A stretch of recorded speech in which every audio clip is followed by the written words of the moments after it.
हमारे देश में बॉलीवुड और सोसाइटी का एक गहरा रिश्ता है। सोसाइटी बॉलीवुड को इन्फ्लुएंस करती है और बॉलीवुड सोसाइटी को। जब हमारे देश में डाकुओं का दौर था, तब शोले जैसी फिल्म आई। वो दो थे और तुम तीन, फिर भी वापस आ गए। फिर जब देश में बेरोजगारी और आर्थिक तंगी बढ़ी, तो एंग्री यंग मैन जैसे किरदार का जन्म हुआ। मैं आज भी फेंके हुए पैसे नहीं उठाता। ये सिर्फ एक लाइन नहीं, बल्कि उस पीढ़ी की निराशा और जज्बे की कहानी थी। रंग दे बसंती के साथ बॉलीवुड ने पहली बार सरकार के करप्शन पर इतनी गहराई से सवाल उठाए। कोई भी देश परफेक्ट नहीं होता, उसे परफेक्ट बनाना पड़ता है। ये फिल्म युवाओं को अपने हक और बदलाव की ताकत को समझने की प्रेरणा देती है।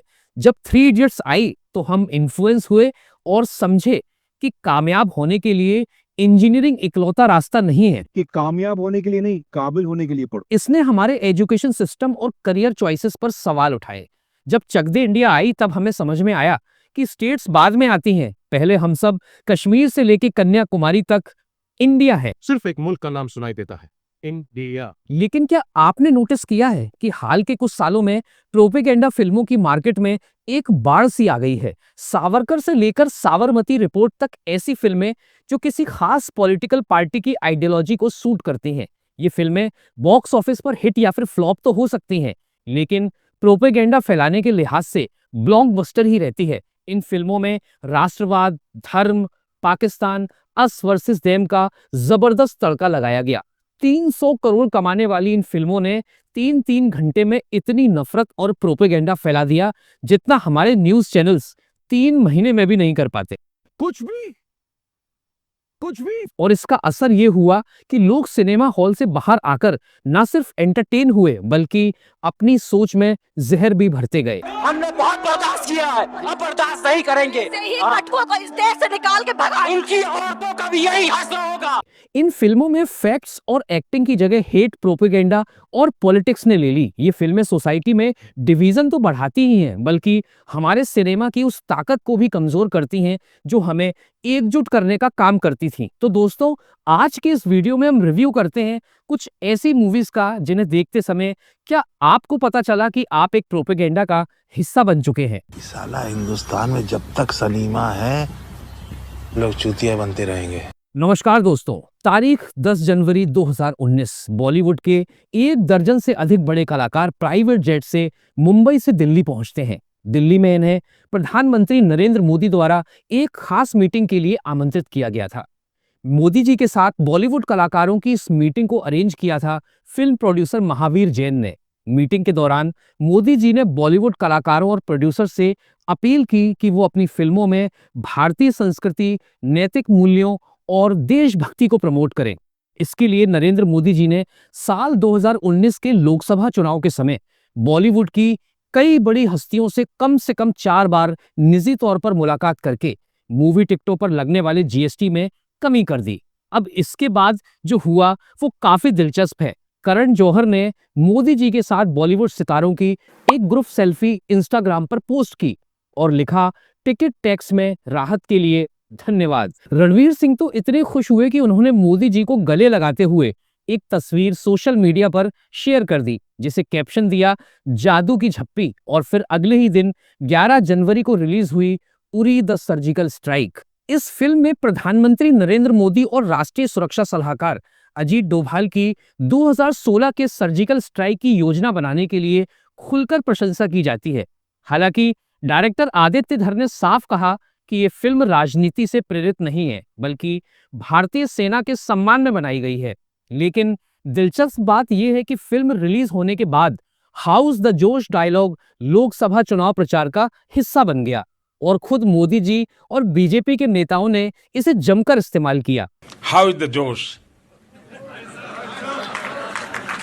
इस फिल्म ने बॉक्स ऑफिस पर 240 करोड़ से ज्यादा की कमाई की और साल की सबसे बड़ी हिट साबित हुई। इसी वक्त दूसरी रिलीज हुई फिल्म थी Anupam Kher starrer the accidental prime minister. ये फिल्म भारत के पूर्व प्रधानमंत्री मनमोहन सिंह के ऊपर बनाई गई थी। लेकिन अगर आप गहराई में जाएंगे तो समझ आएगा कि इस फिल्म का मकसद तो सिर्फ ये बताना था कि देखो मनमोहन सिंह कितने वीक प्राइम मिनिस्टर हैं। वो तो पपेट है, राहुल गांधी तो पप्पू है और सोनिया गांधी एक कोल्ड ब्लडेड कैलकुलेटिंग लेडी है। ये फिल्म बॉक्स ऑफिस पर तो फ्लॉप हुई, लेकिन उसका मकसद शायद पैसे कमाना था ही नहीं। ये फिल्म उस समय सिनेमा घरों में ठीक उरी के साथ साथ चल रही थी, यानी एक तरफ सिनेमा घरों में नरेंद्र मोदी का गुणगान हो रहा था, दूसरी तरफ ये फिल्म मनगढ़ंत तरीकों से कांग्रेस को गलत साबित करने में लगी हुई थी। क्या आप इसे सहयोग मानेंगे?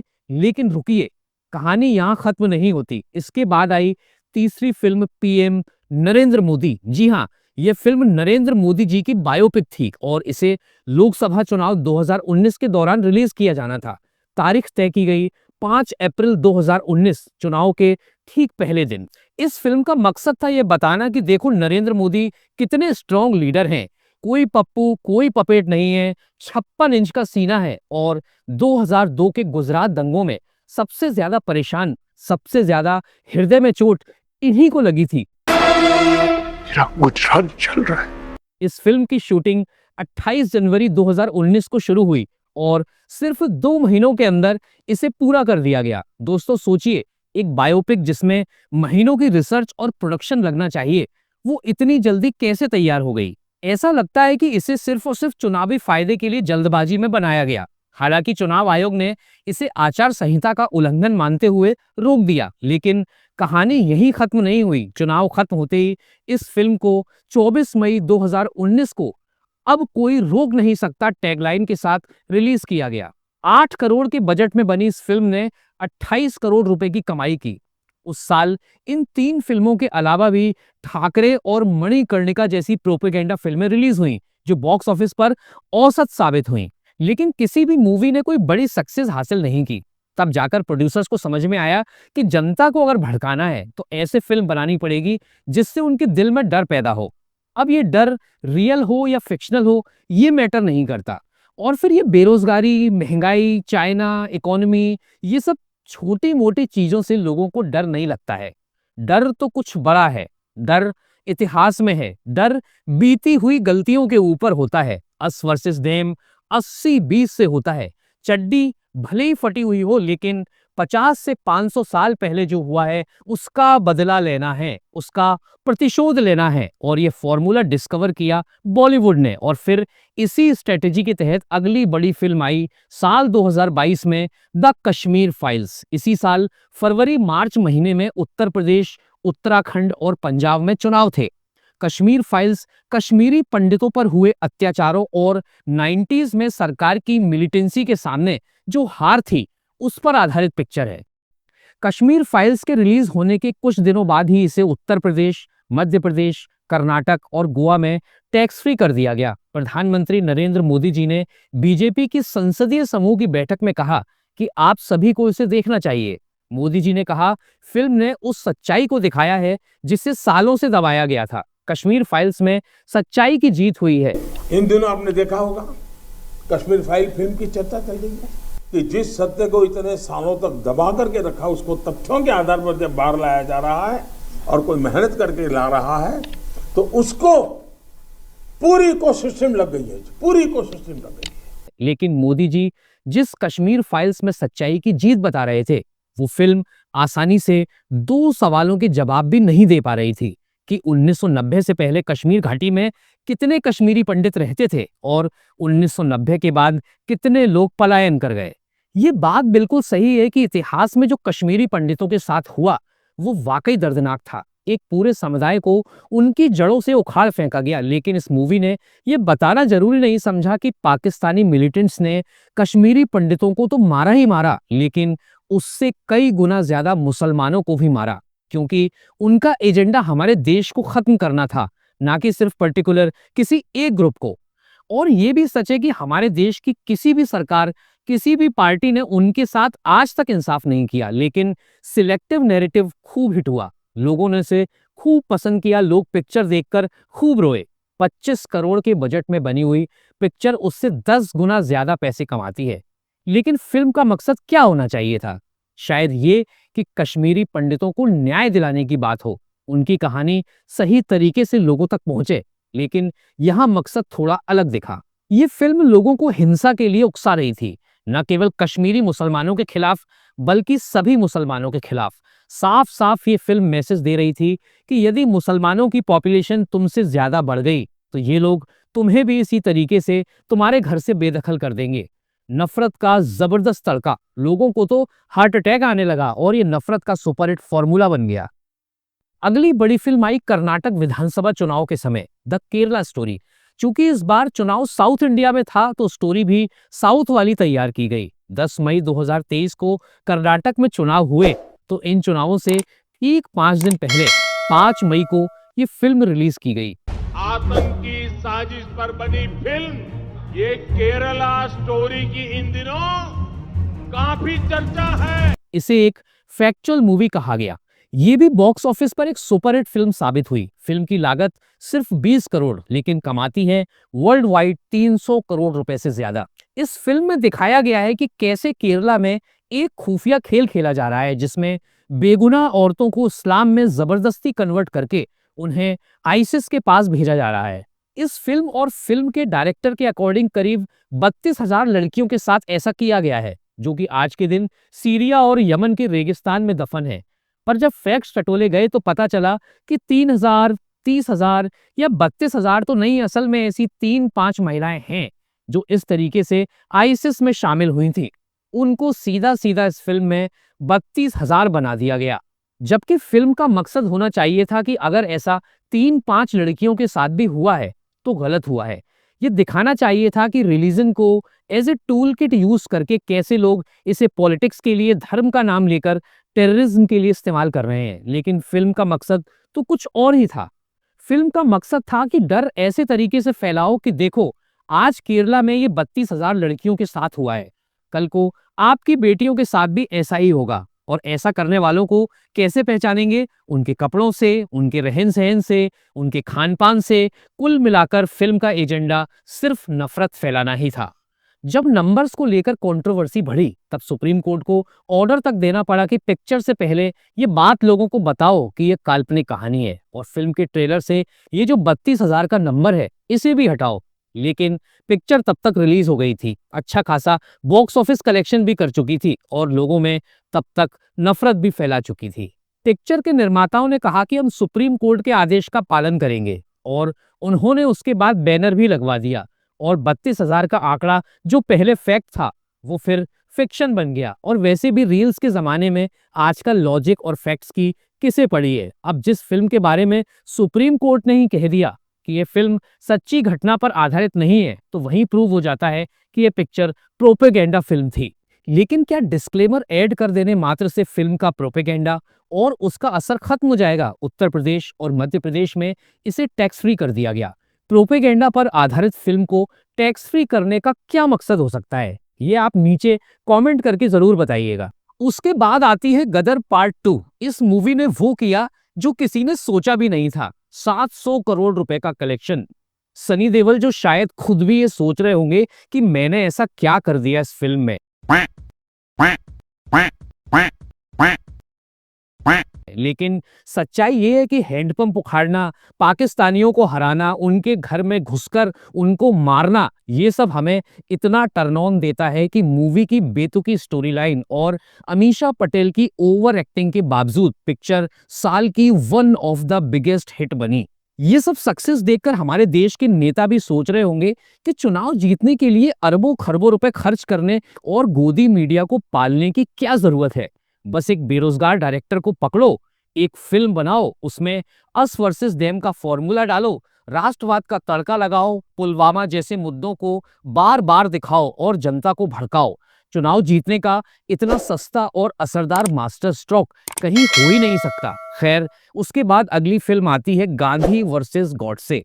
इस मूवी में तो गांधी और गॉडसे को एक ही सेंटेंस में डाल दिया, जो कि अपने आप में ही बहुत बड़ा क्राइम है। राजकुमार संतोषी जैसे नामी गिरामी डायरेक्टर ने ये पिक्चर बनाई और पिक्चर का मेन एजेंडा सिर्फ गॉडसे को जस्टिफाई करना था। उसके बाद ब्रेजन प्रोपेगेंडा के तहत हमारे ऊपर थोपी गई द वैक्सीन वॉर। ये फिल्म कश्मीर फाइल्स के डायरेक्टर विवेक अग्निहोत्री ने 300 करोड़ रुपए कमाने के बाद बनाई। ये फिल्म इंडिया की वैक्सीन के बारे में कम और उस वैक्सीन को क्वेश्चन करने वाले लोगों पर ज्यादा है। यहाँ कहानी ये थी कि हमारा देश स्वदेशी वैक्सीन बनाने की कोशिश कर रहा है, लेकिन कुछ बुद्धिजीवी हैं, कुछ लेफ्टिस्ट हैं जो चाहते ही नहीं है कि वैक्सीन हमारे देश में बने। अब ये कहानी तो बहुत ही ज्यादा काल्पनिक हो गई, इतना ज्यादा आउट ऑफ द बॉक्स हो गया कि लोगों ने भी कहा कि ठीक है, लेफ्ट वर्सेस राइट डिसएग्रीमेंट्स हैं, लेकिन देश में ऐसा भी लेफ्ट नहीं होगा जो नहीं चाहेगा कि वैक्सीन देश में बने, सस्ते में बने और अच्छा बने।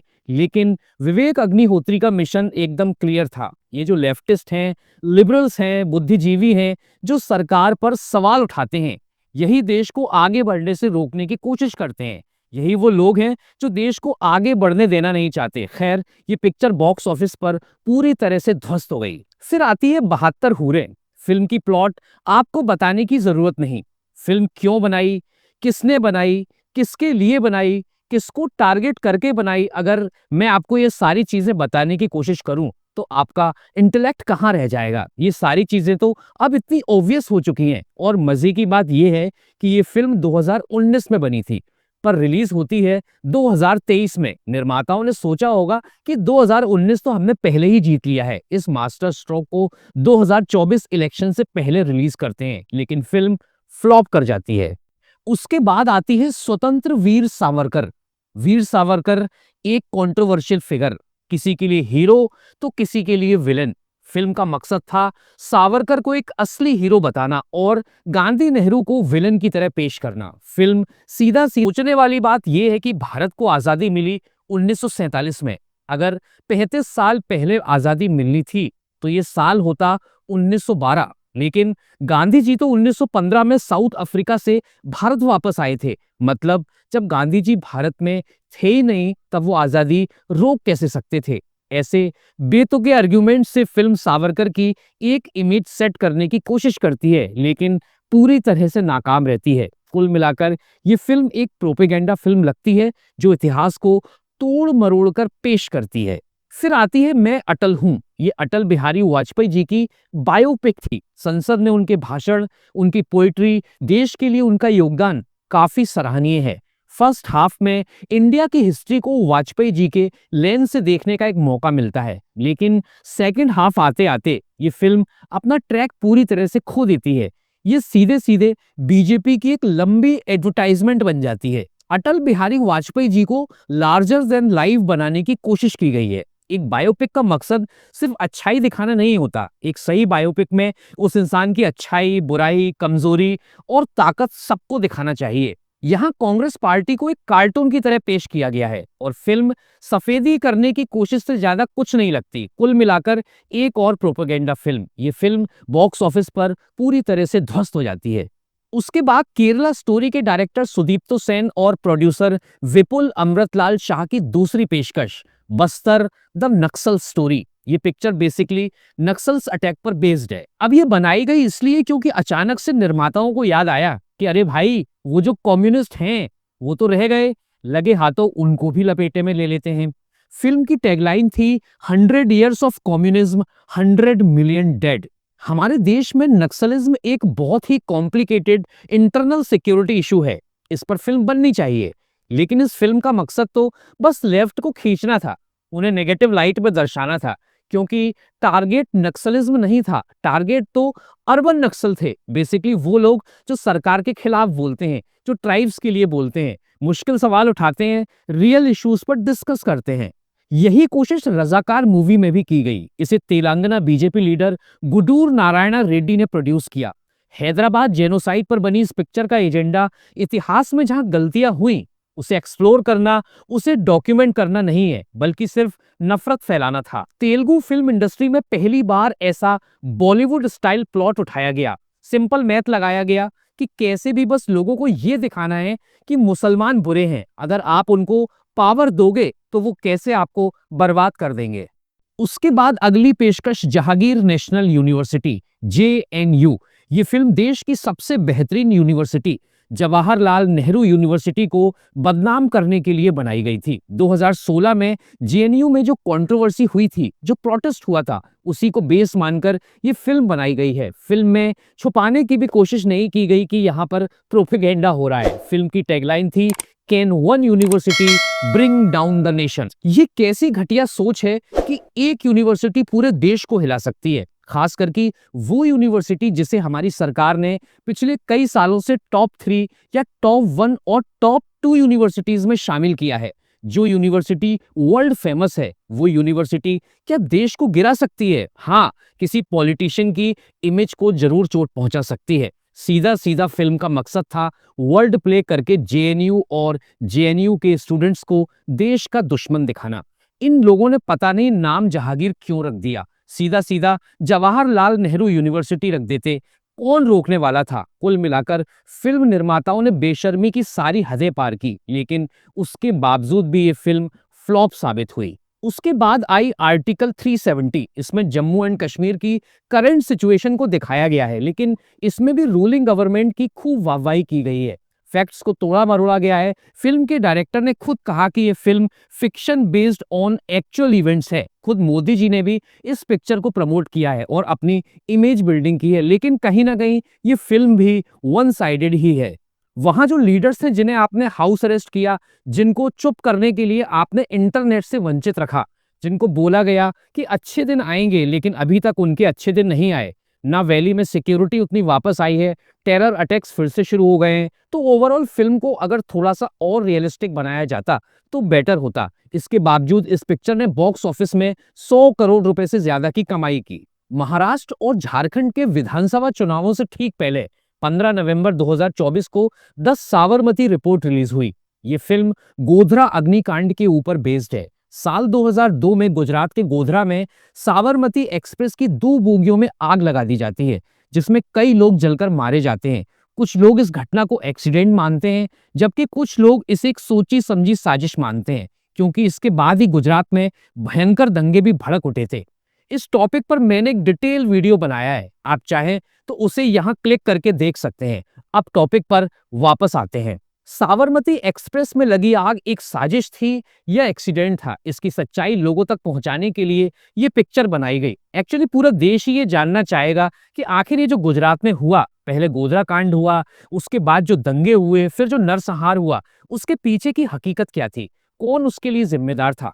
लेकिन पिक्चर का एजेंडा ये नहीं था। पिक्चर का एजेंडा साफ साफ ये था कि लोगों को बताओ कि किस तरीके से साजिश हुई थी, किस तरीके से खतरे में है वाला एजेंडा चलाएं। अपराधी कौन है आप लोग खुद ही समझ जाओ। कुल मिलाकर वही हिंदू मुस्लिम वाला एंगल। इस फिल्म को भी बीजेपी शासित राज्यों में टैक्स फ्री किया गया। जाहिर सी बात है कि फिल्म उनकी आइडियोलॉजी को सूट कर रही होगी। इन सब के अलावा पृथ्वीराज चौहान, राम सेतु, तेजस जैसी और भी कई फिल्में हैं जिन्होंने नेशनलिज्म और रिलीजन को यूज करने की कोशिश की, लेकिन बॉक्स ऑफिस पर फ्लॉप साबित हुई।